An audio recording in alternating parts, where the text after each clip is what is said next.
श्रीहरिद्रागणेशकवचम्। ईश्वर उवाच शृणु वक्ष्यामि कवचं सर्वसिद्धिकरं प्रिये।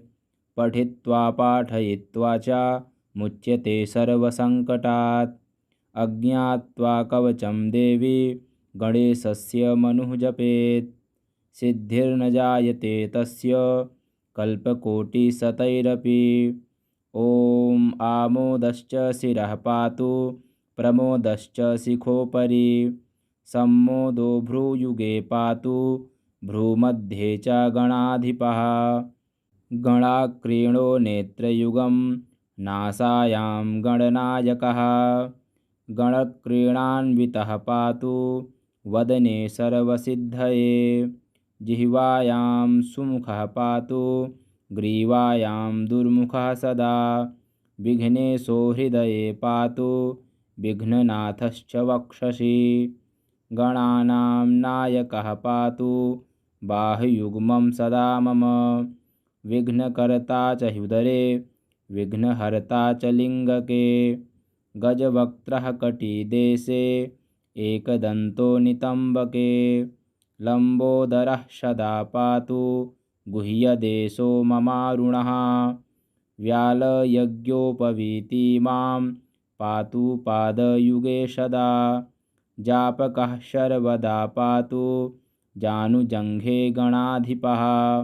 हारिद्रः सर्वदा पातु सर्वाङ्गे गणनायकः। य इदं प्रपठेन्नित्यं गणेशस्य महेश्वरी। कवचं सर्वसिद्ध्याख्यं सर्वविघ्नविनाशनं।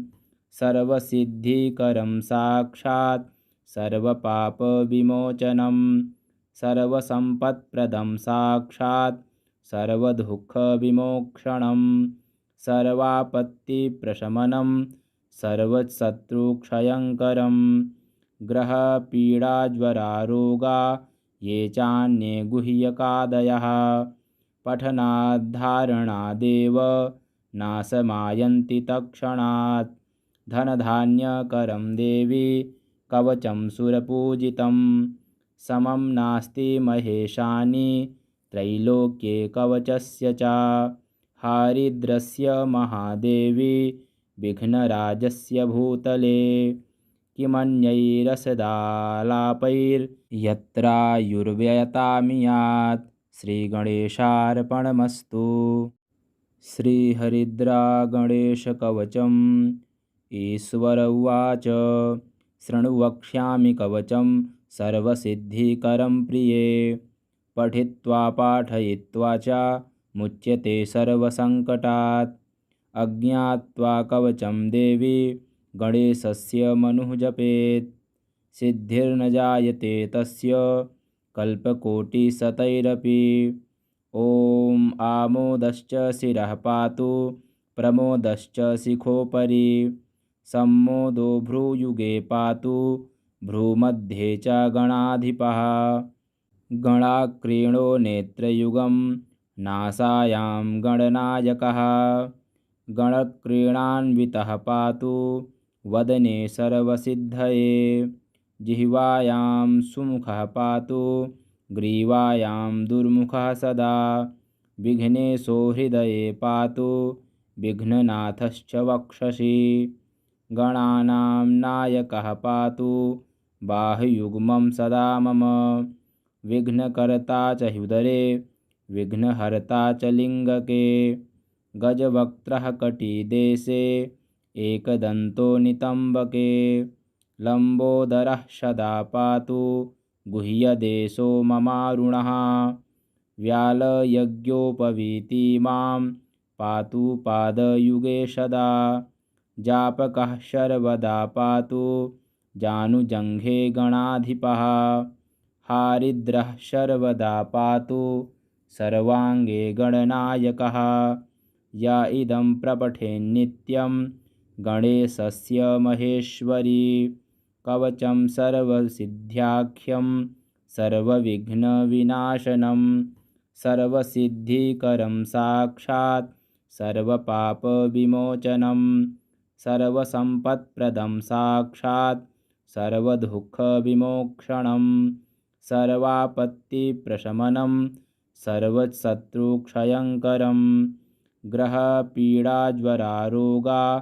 ये चान्ये गुह्यकादयः पठनाद्धारणादेव नाशमायन्ति तत्क्षणात् धनधान्यकरं देवी कवचं सुरपूजितं समं नास्ति महेशानि त्रैलोक्ये कवचस्य च हारिद्रस्य महादेवी विघ्नराजस्य भूतले किमन्यैरसदालापैर्यत्रायुर्व्ययतामियात् श्रीगणेशार्पणमस्तु।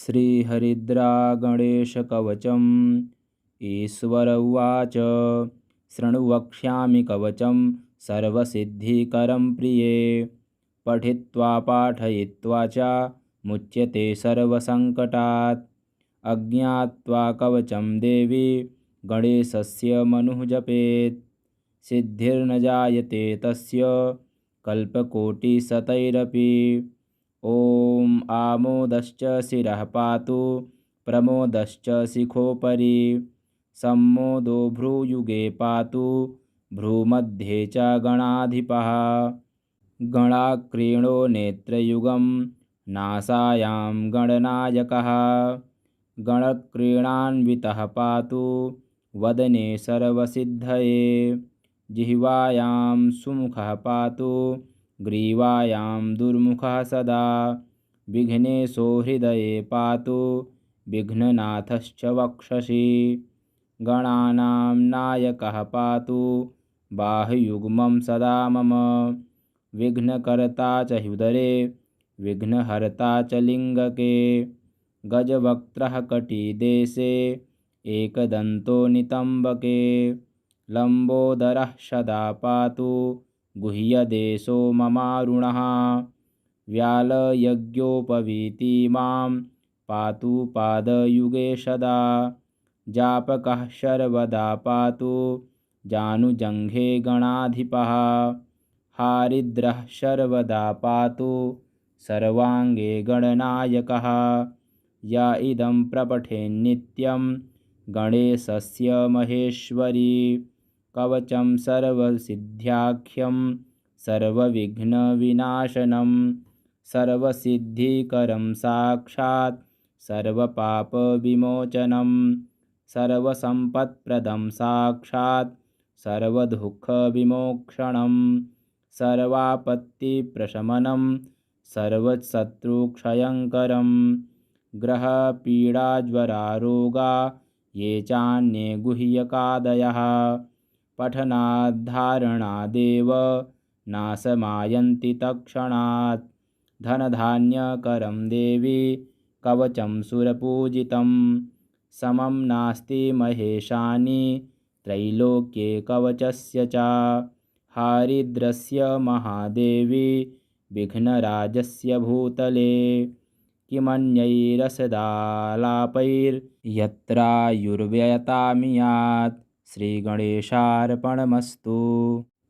श्रीहरिद्रागणेशकवचम् ईश्वर उवाच शृणु वक्ष्यामि कवचं सर्वसिद्धिकरं प्रिये पठित्वा पाठयित्वा च मुच्यते सर्वसङ्कटात् अज्ञात्वा कवचं देवी गणेशस्य मनुः जपेत् सिद्धिर्न जायते तस्य कल्पकोटिशतैरपि ॐ आमोदश्च शिरः पातु प्रमोदश्च शिखोपरि सम्मोदो भ्रूयुगे पातु भ्रूमध्ये च गणाधिपः गणाक्रीणो नेत्रयुगं नासायां गणनायकः गणक्रीणान्वितः पातु वदने सर्वसिद्धये जिह्वायां सुमुखः पातु ग्रीवायां दुर्मुखः सदा विघ्नेशो हृदये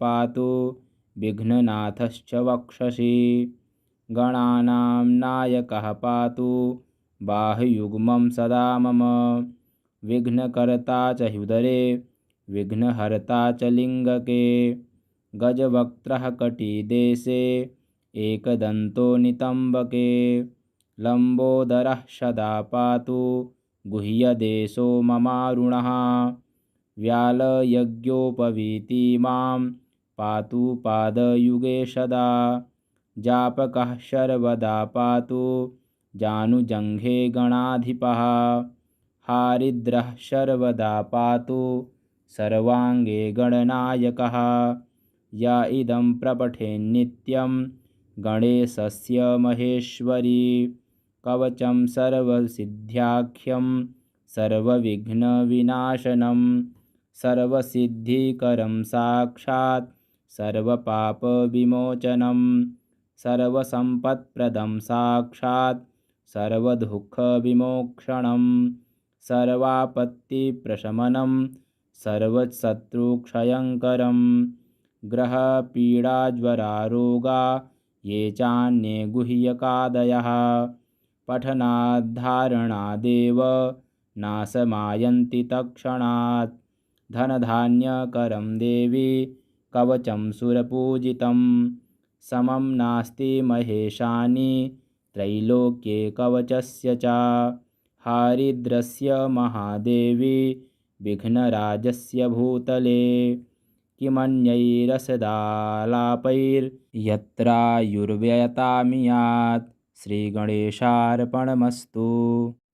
श्रीहरिद्रा गणेशकवचम् ईश्वर उवाच शृणु वक्ष्यामि कवचं सर्वसिद्धिकरं प्रिये पठित्वा पाठयित्वा च मुच्यते सर्वसङ्कटात् अज्ञात्वा कवचं देवी गणेशस्य मनुः जपेत् सिद्धिर्न जायते तस्य कल्पकोटिशतैरपि ॐ आमोदश्च शिरः पातु प्रमोदश्च शिखोपरि सम्मोदो भ्रूयुगे पातु भ्रूमध्ये च गणाधिपः गणाक्रीणो नेत्रयुगं नासायां गणनायकः गणक्रीणान्वितः पातु वदने सर्वसिद्धये जिह्वायां सुमुखः पातु ग्रीवायां दुर्मुखः सदा विघ्नेशो हृदये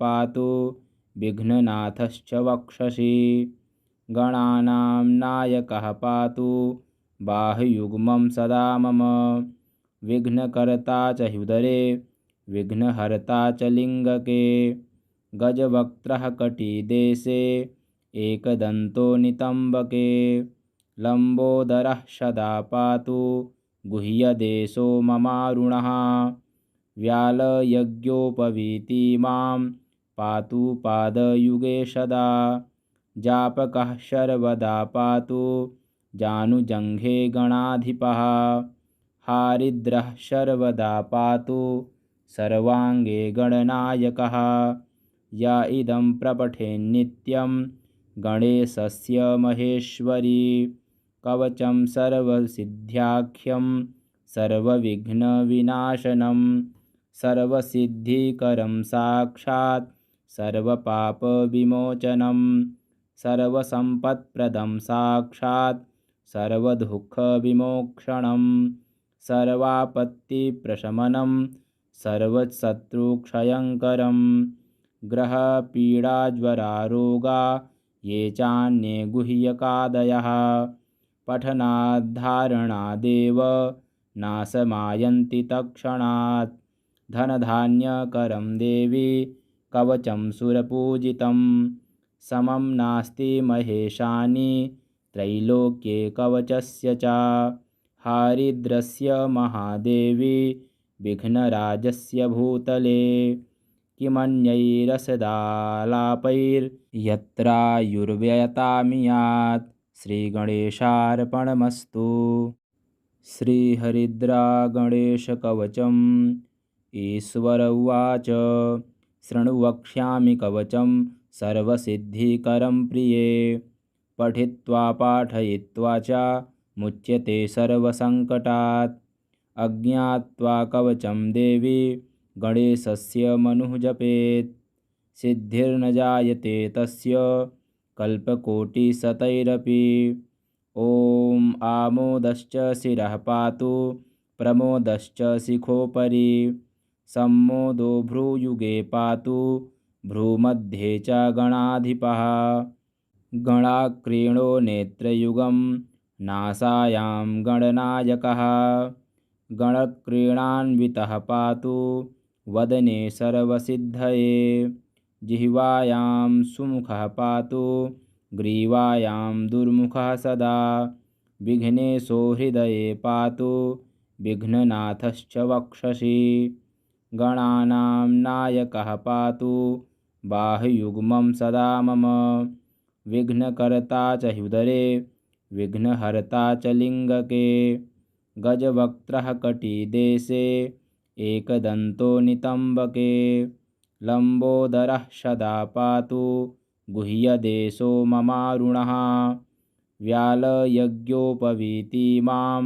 पातु पादयुगे सदा जापकः सर्वदा पातु जानुजङ्घे गणाधिपः हारिद्रः सर्वदा पातु सर्वाङ्गे गणनायकः य इदं प्रपठेन्नित्यं गणेशस्य महेश्वरी कवचं सर्वसिद्ध्याख्यं सर्वविघ्नविनाशनं सर्वसिद्धिकरं साक्षात् सर्वपापविमोचनं सर्वसम्पत्प्रदं साक्षात् सर्वदुःखविमोक्षणं सर्वापत्तिप्रशमनं सर्वशत्रुक्षयङ्करं ग्रहपीडाज्वरारोगा ये चान्ये गुह्यकादयः पठनाद्धारणादेव नाशमायन्ति तत्क्षणात् धनधान्यकरं देवी कवचं सुरपूजितं समं नास्ति महेशानि त्रैलोक्ये कवचस्य च हारिद्रस्य महादेवी विघ्नराजस्य भूतले किमन्यैरसदालापैर्यत्रायुर्व्ययतामियात् श्रीगणेशार्पणमस्तु।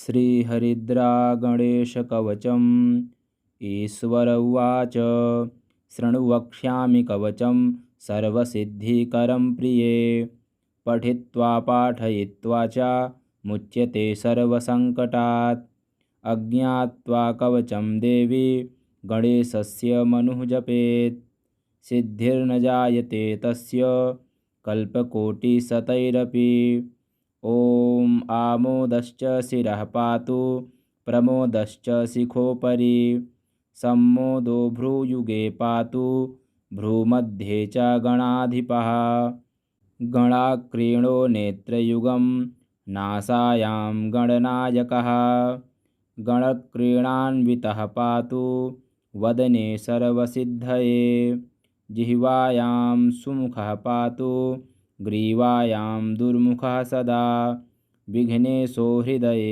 पातु विघ्ननाथश्च वक्षसि गणानां नायकः पातु बाहुयुग्मं सदा मम विघ्नकर्ता च ह्युदरे विघ्नहर्ता च लिङ्गके गजवक्त्रः कटिदेशे एकदन्तो नितम्बके लम्बोदरः सदा पातु गुह्यदेशो ममारुणः व्यालयज्ञोपवीतिमां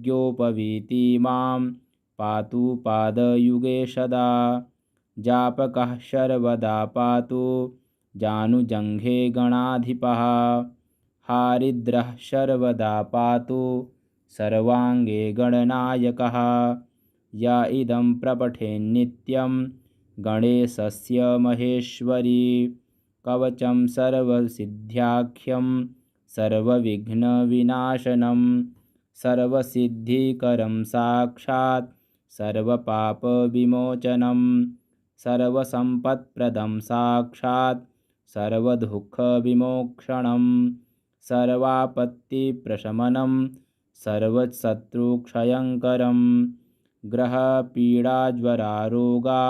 ये चान्ये गुह्यकादयः पठनाद्धारणादेव नाशमायन्ति तत्क्षणात् धनधान्यकरं देवी कवचं सुरपूजितं समं नास्ति महेशानि त्रैलोक्ये कवचस्य च हारिद्रस्य महादेवी विघ्नराजस्य भूतले किमन्यैरसदालापैर्यत्रायुर्व्ययतामियात् श्रीगणेशार्पणमस्तु। श्रीहरिद्रा गणेशकवचम्। ईश्वर उवाच शृणु वक्ष्यामि कवचं सर्वसिद्धिकरं प्रिये। पठित्वा पाठयित्वा च मुच्यते सर्वसङ्कटात्। अज्ञात्वा कवचं देवी गणेशस्य मनुः जपेत्। सिद्धिर्न जायते तस्य कल्पकोटिशतैरपि। ॐ आमोदश्च शिरः पातु प्रमोदश्च शिखोपरि। सम्मोदो भ्रूयुगे पातु भ्रूमध्ये च गणाधिपः। गणाक्रीणो नेत्रयुगं नासायां गणनायकः। गणक्रीणान्वितः पातु वदने सर्वसिद्धये। जिह्वायां सुमुखः पातु ग्रीवायां दुर्मुखः सदा। विघ्नेशो हृदये पातु विघ्ननाथश्च वक्षसि। गणानां नायकः पातु बाहुयुग्मं सदा मम। विघ्नकर्ता च ह्युदरे विघ्नहर्ता च लिङ्गके। गजवक्त्रः कटिदेशे एकदन्तो नितम्बके।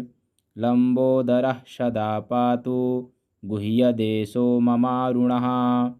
व्यालयज्ञोपवीतिमां पातु पादयुगे सदा।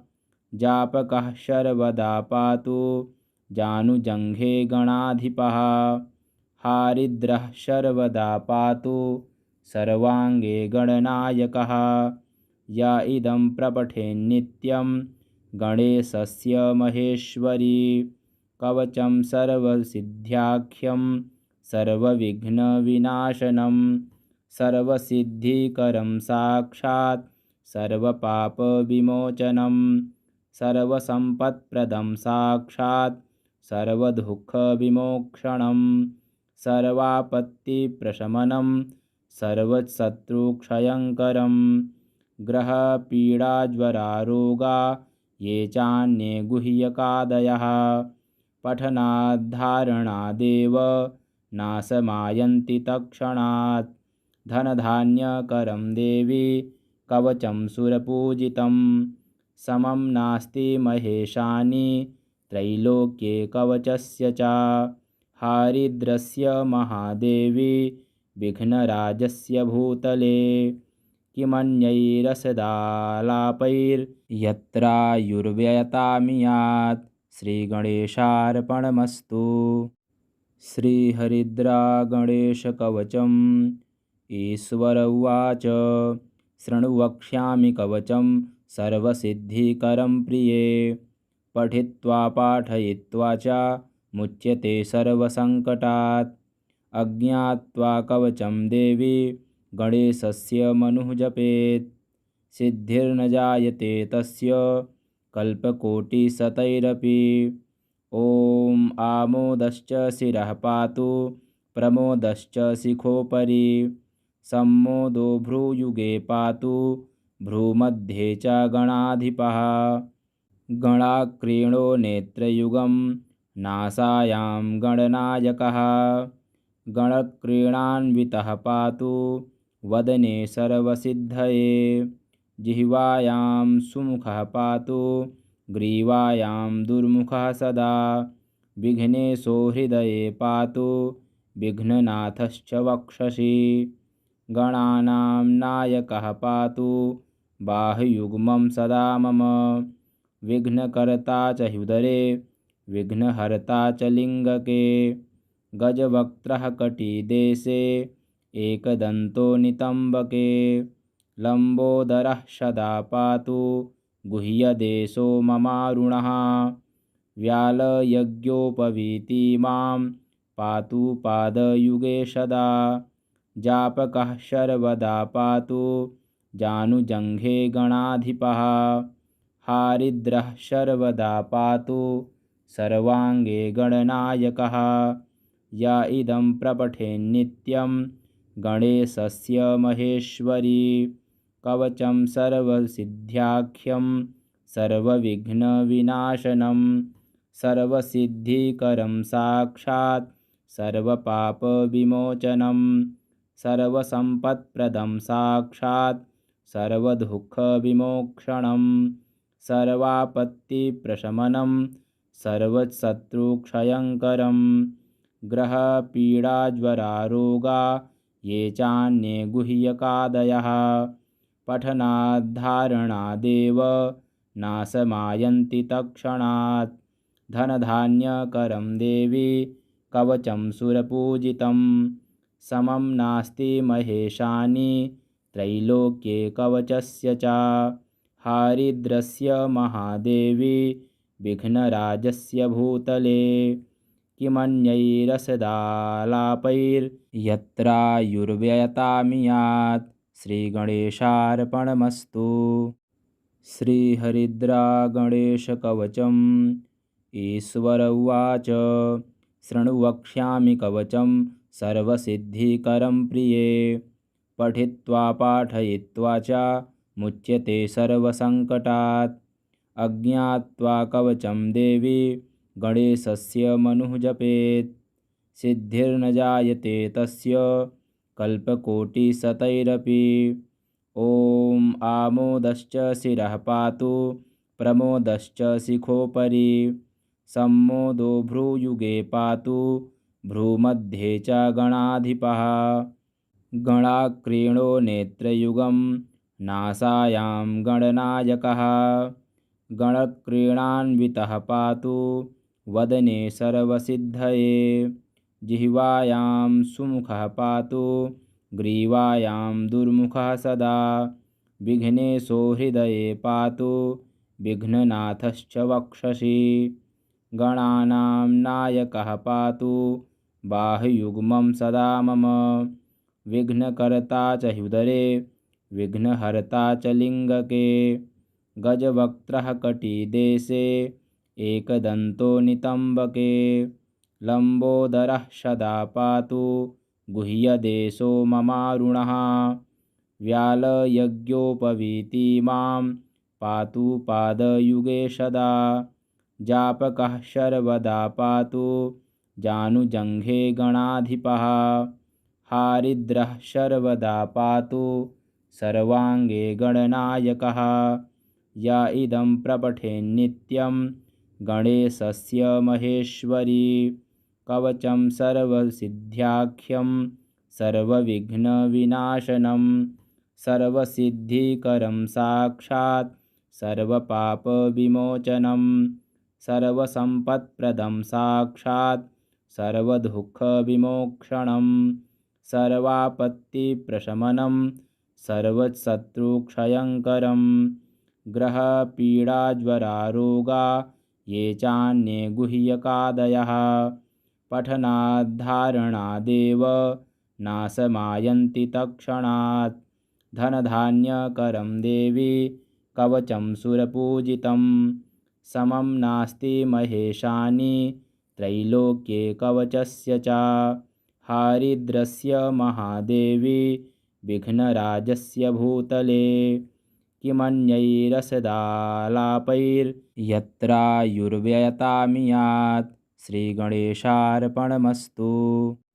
श्रीहरिद्रागणेशकवचम् ईश्वर उवाच शृणु वक्ष्यामि कवचं सर्वसिद्धिकरं प्रिये पठित्वा पाठयित्वा च मुच्यते सर्वसङ्कटात् अज्ञात्वा कवचं देवी गणेशस्य मनुः जपेत् सिद्धिर्न जायते तस्य कल्पकोटिशतैरपि ॐ आमोदश्च शिरः पातु प्रमोदश्च शिखोपरि सम्मोदो भ्रूयुगे पातु भ्रूमध्ये च गणाधिपः गणाक्रीणो नेत्रयुगं नासायां गणनायकः गणक्रीणान्वितः पातु वदने सर्वसिद्धये जिह्वायां सुमुखः पातु ग्रीवायां दुर्मुखः सदा विघ्नेशो हृदये पातु विघ्ननाथश्च वक्षसि गणानां नायकः पातु बाहुयुग्मं सदा मम। विघ्नकर्ता च ह्युदरे विघ्नहर्ता च लिङ्गके। गजवक्त्रः कटिदेशे एकदन्तो नितम्बके। लम्बोदरः सदा पातु गुह्यदेशो ममारुणः। व्यालयज्ञोपवीतिमां पातु पादयुगे सदा। जापकः सर्वदा पातु जानुजङ्घे गणाधिपः। हारिद्रः सर्वदा पातु सर्वाङ्गे गणनायकः। य इदं प्रपठेन्नित्यं गणेशस्य महेश्वरी। कवचं सर्वसिद्ध्याख्यं सर्वविघ्नविनाशनं। सर्वसिद्धिकरं साक्षात् सर्वपापविमोचनं। सर्वसम्पत्प्रदं साक्षात् सर्वदुःखविमोक्षणं। सर्वापत्तिप्रशमनं सर्वशत्रुक्षयङ्करं। ग्रहपीडाज्वरारोगा ये चान्ये गुह्यकादयः। पठनाद्धारणादेव नाशमायन्ति तत्क्षणात्। धनधान्यकरं देवी कवचं सुरपूजितं। समं नास्ति महेशानि त्रैलोक्ये कवचस्य च। हारिद्रस्य महादेवी विघ्नराजस्य भूतले। किमन्यैरसदालापैर्यत्रायुर्व्ययतामियात्। श्रीगणेशार्पणमस्तु। श्रीहरिद्रा गणेशकवचम्। ईश्वर उवाच शृणु वक्ष्यामि कवचं सर्वसिद्धिकरं प्रिये। पठित्वा पाठयित्वा च मुच्यते सर्वसङ्कटात्। अज्ञात्वा कवचं देवी गणेशस्य मनुः जपेत्। सिद्धिर्न जायते तस्य कल्पकोटिशतैरपि। ॐ आमोदश्च शिरः पातु प्रमोदश्च शिखोपरि। सम्मोदो भ्रूयुगे पातु भ्रूमध्ये च गणाधिपः। गणाक्रीणो नेत्रयुगं नासायां गणनायकः। गणक्रीणान्वितः पातु वदने सर्वसिद्धये। जिह्वायां सुमुखः पातु ग्रीवायां दुर्मुखः सदा। विघ्नेशो हृदये पातु विघ्ननाथश्च वक्षसि। गणानां नायकः पातु बाहुयुग्मं सदा मम। विघ्नकर्ता च ह्युदरे विघ्नहर्ता च लिङ्गके। गजवक्त्रः कटिदेशे एकदन्तो नितम्बके।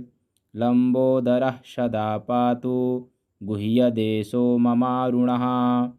व्यालयज्ञोपवीतिमां पातु पादयुगे सदा। जापकः सर्वदा पातु जानुजङ्घे गणाधिपः। हारिद्रः सर्वदा पातु सर्वाङ्गे गणनायकः। य इदं प्रपठेन्नित्यं गणेशस्य महेश्वरी। कवचं सर्वसिद्ध्याख्यं सर्वविघ्नविनाशनं। सर्वसिद्धिकरं साक्षात् सर्वपापविमोचनं। सर्वसम्पत्प्रदं साक्षात् सर्वदुःखविमोक्षणं। सर्वापत्तिप्रशमनं सर्वशत्रुक्षयङ्करं। ग्रहपीडाज्वरारोगा ये चान्ये गुह्यकादयः। पठनाद्धारणादेव नाशमायन्ति तत्क्षणात्। धनधान्यकरं देवी कवचं सुरपूजितं। समं नास्ति महेशानि त्रैलोक्ये कवचस्य च। हारिद्रस्य महादेवी विघ्नराजस्य भूतले।